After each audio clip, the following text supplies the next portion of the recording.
ഇങ്ങനെ പെരുമാറാൻ പാടില്ല, ഇത് എന്നോട് വേണ്ട എന്ന് പറയാനും അങ്ങനെ ചെയ്തിട്ടുണ്ടെങ്കിൽ അത് തുറന്നു പറയാനും തയ്യാറായ വിൻസിയോട് നമുക്കൊക്കെ ആദരവേ ഉള്ളൂ.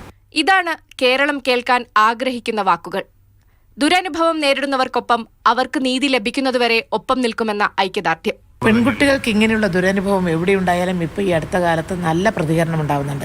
ആ പ്രതികരണം വേണം. വിൻസി നല്ല തൻ്റെയുള്ള ഒരു കുട്ടിയാണെന്നാണ് ഞാൻ മനസ്സിലാക്കിയിട്ടുള്ളത്. തീർച്ചയായിട്ടും വിൻസി ചെയ്തിട്ടുള്ളത് മറ്റു പെൺകുട്ടികൾക്കൊരു മാതൃകയാണ്. അല്ലാതെ നിലനിൽപ്പിന് വേണ്ടി എല്ലാം നിസ്സാരവൽക്കരിക്കുന്ന, ഒന്നും കണ്ടില്ലെന്ന് നടിക്കുന്ന മാലാപാർവതിയെ പോലുള്ളവരെ കേരളം ഒറ്റക്കെട്ടായി ഒറ്റപ്പെടുത്തും.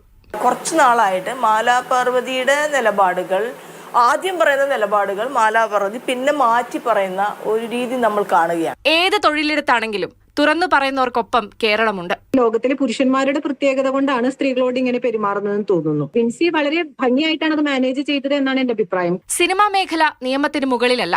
തെറ്റ് ചെയ്താൽ കേസെടുക്കാൻ കേരളത്തിൽ നിയമവ്യവസ്ഥയുണ്ട്. അല്ലാതെ ഒന്നും കണ്ടില്ലെന്നും കേട്ടില്ലെന്നും പറഞ്ഞ് മുഖം തിരിച്ചിരിക്കുന്നത് കൊണ്ടാണ് ഹേമ കമ്മിറ്റി പോലുള്ള വ്യവഹാരങ്ങൾ വേണ്ടിവരുന്നത്.